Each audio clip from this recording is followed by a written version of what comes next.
And it came to pass that when men multiplied upon the earth and their hearts grew proud, the Spirit of God chose one among them, Enoch, son of Jared, who walked in purity and sought the wisdom of heaven.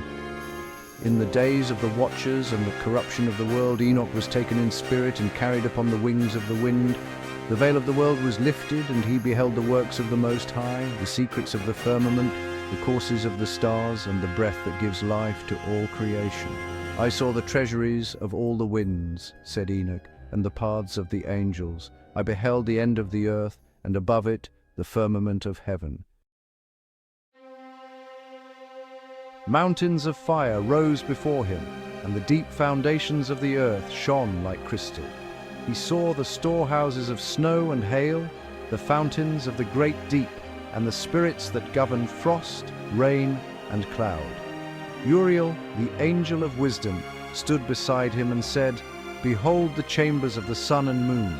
Each has its course and its measure, for the Lord of spirits has set them in order.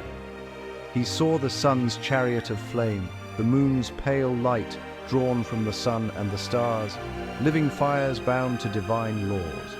Each sang its name before the throne of glory, and none transgressed its appointed time. Beyond the heavens, Enoch saw 7 mountains of precious stone, and between them flowed rivers of light. Above them sat the great glory, his raiment brighter than the sun, and from his throne poured a river of radiance like molten crystal. A voice like the sound of many waters said, I measured the heaven in my palm, and the earth in the hollow of my hand. All things, visible and invisible, are mine. And Enoch fell on his face, for he understood that all creation moves in the breath of the eternal. The Spirit of the Lord lifted Enoch higher still, through the 7 heavens, each shining with a different light, each filled with mysteries beyond number. In the first heaven he saw the spirits of the winds, guardians of rain, snow, and frost, angels who sang the harmony of seasons. In the second heaven he beheld the shadows of the fallen, watchers awaiting judgment, their light dimmed but not forgotten. In the third heaven paradise bloomed, a garden of living jewels and rivers of life. The souls of the righteous rested beneath trees that bore 12 kinds of fruit, their fragrance filling eternity. In the fourth heaven the courses of the sun and moon turned like wheels of fire, their angels guiding them through portals of dawn and dusk. In the fifth heaven the stars themselves sang praise, their light weaving the music of creation. In the sixth heaven Enoch saw the holy hosts, millions of angels holding scrolls of wisdom, governing the breath of the seas, the thunder, and the lives of men.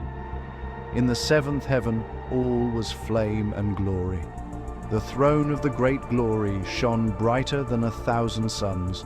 Around it circled wheels of living fire, crying, Holy, holy, holy is the Lord of spirits. And the Lord said, Behold, Enoch, my beloved scribe, to thee have I revealed the secrets of heaven and earth.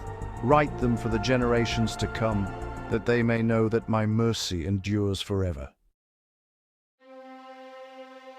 After the visions of the heavens, Enoch was taken to behold the judgment prepared for the fallen ones. The earth cried out, The sons of the watchers have devoured my children, and their sins have reached unto heaven. Then the Lord of spirits commanded, Bind Azazel hand and foot, cast him into the darkness, and seal him in the desert of Dudael. Raphael obeyed, and the earth swallowed the rebel in flame. Michael and Gabriel bound the rest of the 200 watchers who descended upon Mount Hermon. They were imprisoned for 70 generations, and their giant offspring became wandering spirits upon the earth. The Lord said, Fear not, righteous Enoch. The day will come when evil shall be no more, and the earth shall be renewed. Then Enoch beheld the book of judgment opened, its pages written in light and shadow. The righteous rejoiced in the light of God's face, and the wicked were consumed by their own darkness. He saw rivers of fire where the fallen awaited their end, and beyond them lands of peace and living water, where the righteous would inherit joy forever. The voice of the Eternal said, The heavens shall reveal their secrets, the earth shall give up her dead, and I will make all things new. Mountains danced, seas sang, and creation bloomed as in its first dawn. The Son of Man appeared in glory, saying, Come, ye blessed, inherit the kingdom prepared for you from the foundation of the world. And Enoch rejoiced, for he saw the promise of eternal mercy. When all these visions were finished, the Lord called to his prophet from the heavens, Enoch, faithful scribe, thy task is complete. Come and dwell among the holy ones. Chariots of fire descended, their wheels of sapphire, their wings thundering. Michael, Gabriel, Raphael, and Uriel lifted him up, and the stars bowed as he passed. Through the seven heavens he ascended again, through storm and light and flame, until he stood before the throne of the great glory. The Lord of spirits said, Behold, thou art no longer of the earth. Thy flesh shall be fire, thy soul eternal light. Thou shalt write the wisdom of the heavens, and bear witness forever before me. The fire of God consumed him, yet he was not destroyed. His form became radiant, his eyes like stars, his voice like flowing waters. And the angels cried out, Enoch is lifted up, the man is become light. He walks among the flames of holiness.